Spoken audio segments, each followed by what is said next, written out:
Season 10 in Fortnite Battle Royale is finally drawing to a close. If there's one thing people probably won't miss about this season, it's the vastly overpowered B.R.U.T.E Mech. This war machine was responsible for making more players quit this game than even the double pump.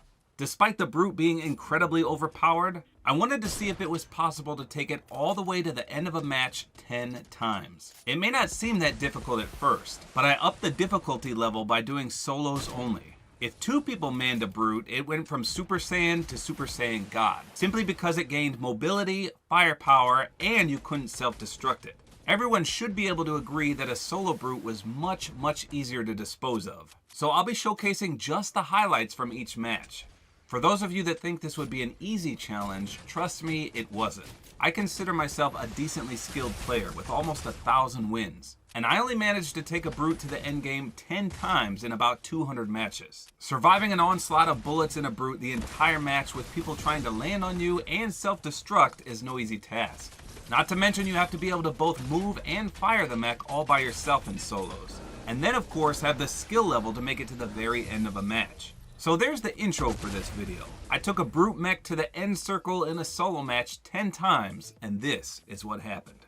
In game 1, I decided to land at my favorite spot, Fatal Fields. And this was at the very start of Season 10, so you should be aware that the B.R.U.T was at its most overpowered state here. This was before any of the nerfs, and no one knew that you could counter it with boogie bombs or by jumping in and self-destructing it. Now, despite landing here initially, I didn't encounter my first enemy until there were only 23 people left. I was playing cops and robbers with my foe and decided to shove a few rockets up his pie hole. When that failed, I decided to bull charge him, and he even opened up his criminal hideout to make it easier for me.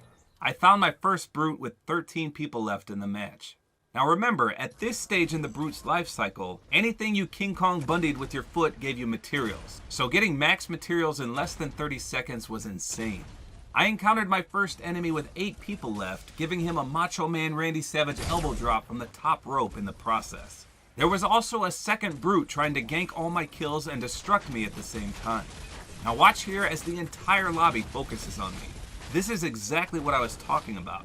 Gunfire galore directed solely at me. I sprayed some missiles at a cluster of enemies and managed to take out 2 of them somehow. This other guy boxed up, but I huffed and puffed his little wooden house down. With just 3 enemies left, I took the time to get some of the spoils of war. Now it was time to double down my efforts. You'll see just how powerful these missiles truly were at the start of the season. I easily dispatched of 2 of the enemies with very little effort. The last guy, however, was sneaking around cautiously, and rightfully so. He knew his time on the battlefield was limited. With a 6-man audience spectating in awe of my cheaty mech powers, the last turd Ferguson finally reared his ugly head, sniping me right in my dome shield. Unfortunately for him, I deployed my shield overcharge and became immune to damage there. I then unleashed a terrifying barrage of missiles and shotgun pellets, which of course quickly conquered my foe. In my first game attempting this challenge, I secured a 7-kill victory royale. In game 2, I landed at the block since I knew exactly where the legendary chest was. Now obviously, game 2 wasn't directly after game 1. I think I did this one a few days later. After looting up at the block, I made my way to the circle. I didn't encounter a single enemy this entire match as the endgame circle was near Paradise Palms. And in fact, I found my first B.R.U.T with only 5 people left. There was a decent battle going on just in front of me, so I tried my best at some long-range combat. Despite the missiles reaching that far, I wasn't able to do any damage. I tried a second time, this time moving a little closer, but still I didn't have any luck. At this point, I felt entirely too exposed, so I retreated off towards the mountains. Unfortunately, some butt-faced beaver lit my mech up for a hefty amount of damage, and I was forced to run again. So with less than 100 HP left, I made a final stand. But then I got sniped, and my robot began self-destructing. Just by luck though, someone boxed me up another B.R.U.T. He wasn't at full health, but I freed the mighty warrior from his prison and helped locate the scumbags that locked him up. I spotted a build battle on a hill and I shot a volley of missiles in that direction, securing a direct hit and thus getting a kill. At the same time, I took a sniper shot from my right side. My focus was still on the hill, however, as one more enemy remained up there. Oddly enough, the sniper decided to focus on this guy as well, which was a huge mistake. After scoring another long-range kill, it was time to engage Lee Harvey in an epic showdown. Sniper versus B.R.U.T. I made it easy for him by going directly in the open. and he scored a direct headshot on my dome, breaking it. But my missiles did more damage than this man did the entire match, and he died a quick death. Game 2 resulted in a victory royale despite only 3 kills overall. Now Game 3 started out much like Game 2. I liked this particular block mainly because of that legendary chest location. I looted up uncontested for a good chunk of the match, but then I heard someone tiptoeing around below me, and somehow he didn't have any shield whatsoever, and my one sniper shot disposed of him. As luck would have it, the circle was in my favor and very close, and to top it off, a brute dropped right on my doorstep. So I got in this with 16 people left and farmed up material. It wasn't until 4 people were left that a Battle of the Titans was underway. If you thought a Godzilla fight was entertaining, you've never witnessed a brute-on-brute battle. It's absolute total carnage, which by the way was one of my favorite Super Nintendo games. Now I will admit this purple Barney-looking mech pilot got a few good licks on me throughout the fight. However, if I'm the Red Baron in the skies, I'm the Gundam wing of the brutes, and I eventually outsmarted him in the end. Not only did I cold cock his brute into oblivion, I did a map stage fatality on him and he plummeted 26 meters to his death. After the fight, I healed up in the treetops just in time for a 1v1 situation to begin. I must have searched the hilly landscape for about 30 seconds before Five the Mouse came peeking his head out. With the storm on his back and the Grim Reaper in front of him, he had no choice but to swallow a few of my ballistic missiles and quite literally choke the match. Game 3 was deja vu of Game 2 for me, resulting in a victory royale with a mere 3 kills overall. In Game 4, I landed at my second favorite landing spot, and this is the isolated mansion just outside of Pleasant Park. This place potentially has 3 chests, a campfire outside, a vending machine inside, and mushrooms all around it. Once looted up, I hiked over to Pleasant Park and engaged a sweaty tryhard. Upon viewing this match in replay mode, this guy already had 7 kills. But the combination of me blindsiding him, the confusion with my crappy Combat Pro builds, and my slow sensitivity threw him off his game. He ultimately ate a drum shotgun sandwich to the face and was no more. After healing and looting up a bit more, I encountered my first brute with only 16 people left. I ran into absolutely no one for the next few minutes, but then found a second brute with 6 people remaining. Now here's where I performed a tactical Tabor Hill maneuver, something I call the sack lunch. I box up great items, or in this case, a mechanical war machine, only to come claim them later when I'm in need. Normally I'll do this with chug jugs that I can't hold. I then hopped back in my OG brute and scouted for kills. As luck would have it, I found a little house on the prairie just waiting to be bamboozled. The occupant was a streamer, by the way, who was somehow caught off guard by my missile barrage and died the good death. At this point, my brute senses were tingling as someone was creeping up on my sack lunch. Rushing over there, I found the Hamburglar mid-thief attempt and quickly engaged in battle. He did a -5 IQ play and placed a trap, only to be disintegrated by 10 rockets up his keister. He did manage to scrape up my Big Hero 6 companion, however, so I ditched my OG friend for my sacked lunch counterpart. The Sensu Bean worked wonders and I was now at full health and ready to stomp the competition. With 2 people left, I quickly charged their ongoing fight and got to work. One guy tried to Pathfinder his way to victory on a zipline, but sadly got caught up in a few rocket rides, compliments of me. In the 1v1 situation that resulted, this guy knew his fate was sealed and tried desperately to blow up my brute before the clock struck midnight. Sadly though, he turned into a giant pumpkin and I imploded him. This sealed the 5-kill victory royale of Game 4. At the halfway point in Game 5, a purple vending machine caught my eye as I was on my way towards Junk Junction. The payoff was a Scar, which is always a nice starting weapon. An enemy was kind enough to have also placed a launch pad, which I utilized to secure a challenge of landing at a hotspot. In the background, however, I noticed an enemy blazing up, which I quickly headed toward, again, compliments of his launch pad. Now I'm not sure what or who wounded him so badly, but he was an easy target to eliminate. I found my brute near the block with 16 people remaining. After getting a boatload of materials with it, I didn't engage my first enemy until only 4 players remained. I heard a solo gunman shooting another brute in the distance, and instead of engaging the brute myself, I went for the smaller target. Unfortunately though, he turned his attention towards me and I took quite a bit of damage before taking his life. With only 96 health left and 2 more enemies to go, I didn't think I'd survive this one. However, as luck would have it, I found a single box outside of Tilted Town. I assumed it was from a previous battle, but again, luck was on my side and the occupant was bamboozled. With 1 enemy remaining and a rotating circle quickly approaching, I had to search fast. I heard building alongside the mountain and I Yokozuna splashed in that direction, hitting him for a whopping 140 damage. Obviously concussed in real life from the massive blow, he built like a newbie booby, even failing to secure a launch pad in time before the rocket sealed his fate.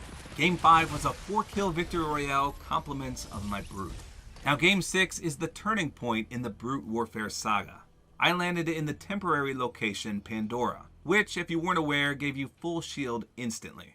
Now I say this was the turning point because this game was a day after the massive nerf to Brutes. The rockets were reduced, the explosion radius was shrunk, the mobility was cut in half, and you couldn't farm mats anymore. The Brute was at an all-time low in this gameplay, strength-wise. As I was looting up in Pandora, some black sock wearing Wisp man tried to ambush me. With only a shotgun and a scoped AR, I somehow bested him with 3 straight pumps, all connecting. And by the way, this was my first game ever with the iconic skin, which is why I was doing the scenario dance. My dance was cut short, however, as I heard 2 nearby enemies fighting. Despite having an SMG now, I still relied heavily on my pump, for some reason not swapping to a follow-up weapon. I learned my lesson on the second guy, however, and after pumping him in the chest for diddly squat damage, I finished him off with my burst SMG. And then, of course, tested out the scenario dance once more. Now, I found my first Brute with only 10 people left. And again, as luck would have it, there were 2 people directly in front of me with all kinds of structures waiting to be demolished. You can see just how bad the Brute is in these clips. The rockets were noticeably way slower, and the blast radius is cut drastically in half. It just didn't have that same destructive power. With that said, when you fight enemies that aren't trying to escape, of course it'll still get you some kills. This game was also the introduction of the new Dome Shield item, which this second enemy put fully on display after I hit him with a few love taps.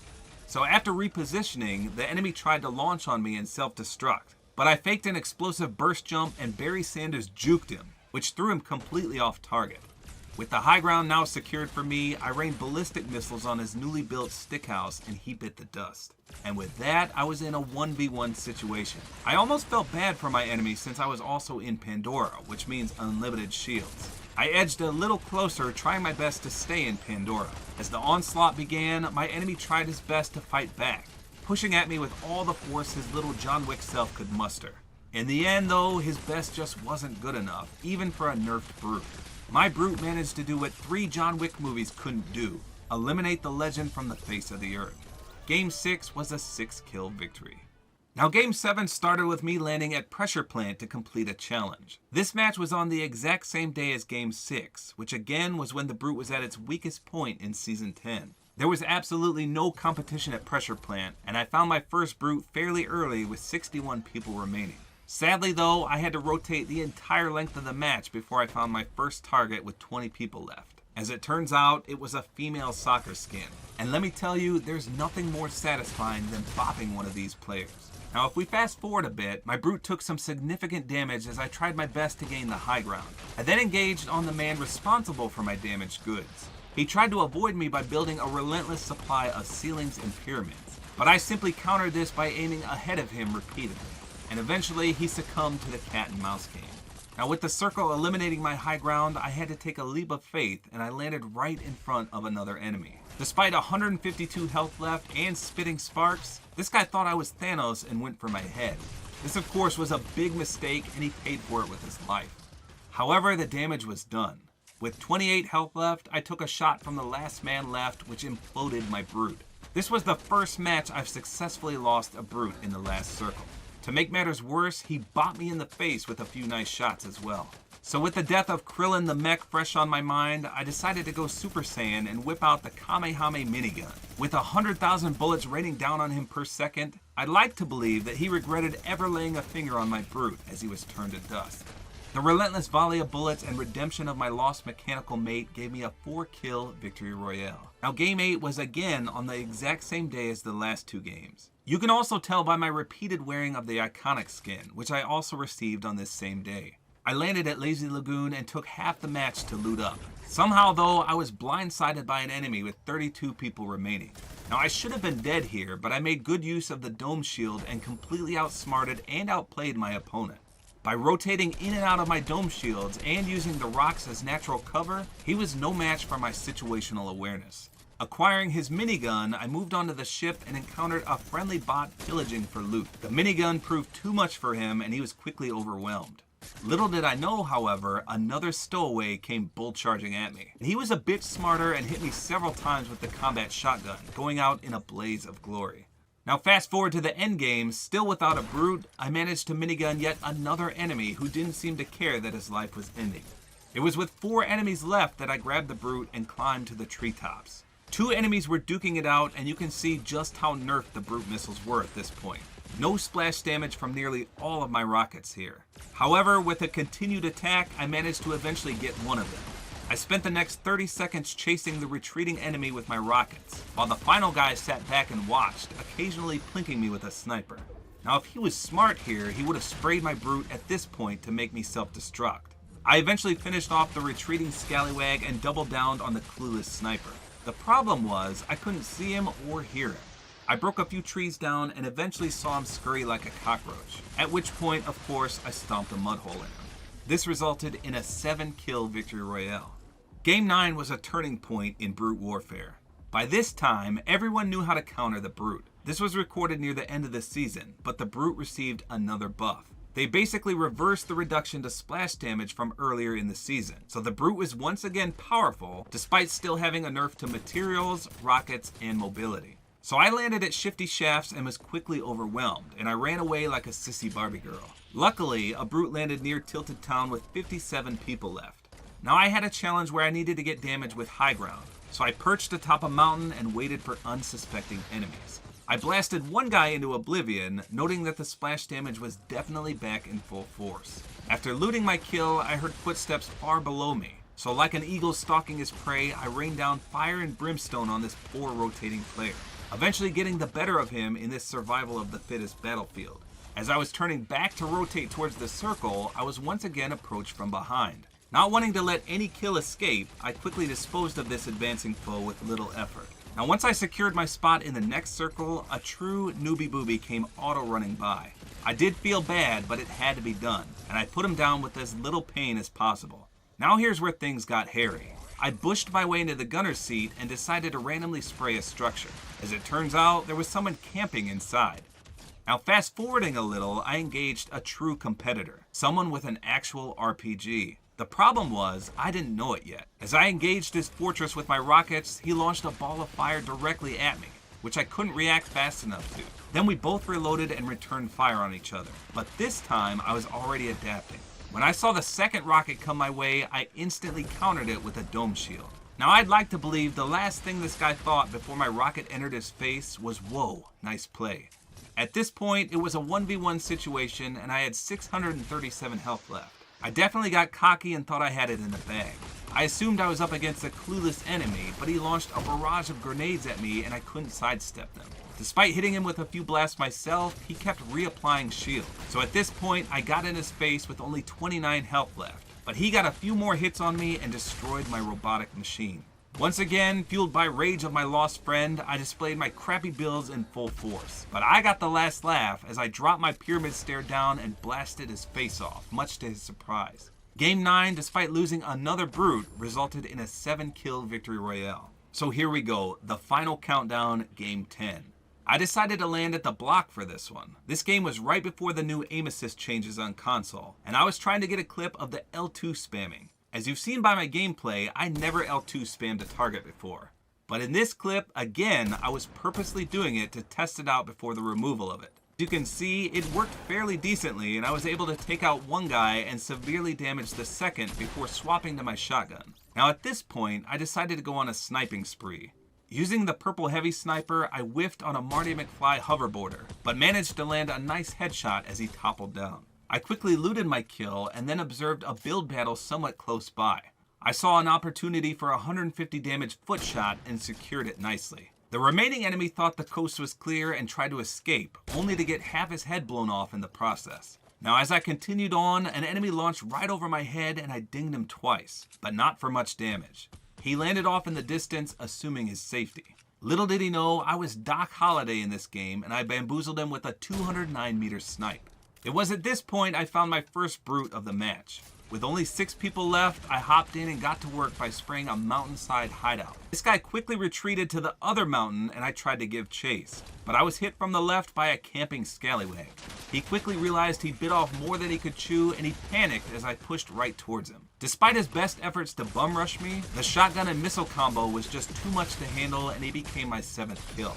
Now the game wanted me to win at this point, as both enemies were on top of the mountain and engaged in battle already. I made my way up there and sprayed the structures, which instantly killed one of them. With the circle now creeping up behind me, I tried my best to end this as fast as possible, but my enemy decided not to go out without a fight. He continually evaded my missile barrage and shotgun blasts, trying desperately to survive. He was definitely a clever girl, lasering my metal frame each and every opportunity he had. Towards the end, I was down to 113 health, and so I went all in with a face-to-face charge. And he was caught off guard by this, and my shotgun disintegrated his face in a hero's death. This resulted in a 9-kill victory royale for my 10th and final game. And that, as they say, is that. The B.R.U.T.E mech is without a doubt going to be remembered as one of the most overpowered items ever in Fortnite. And my 10 games venturing to the end game with one shows exactly how powerful they were. In each game that I made it to the very end of a match with the B.R.U.T E, I won. All 10 games resulted in 10 victory royales.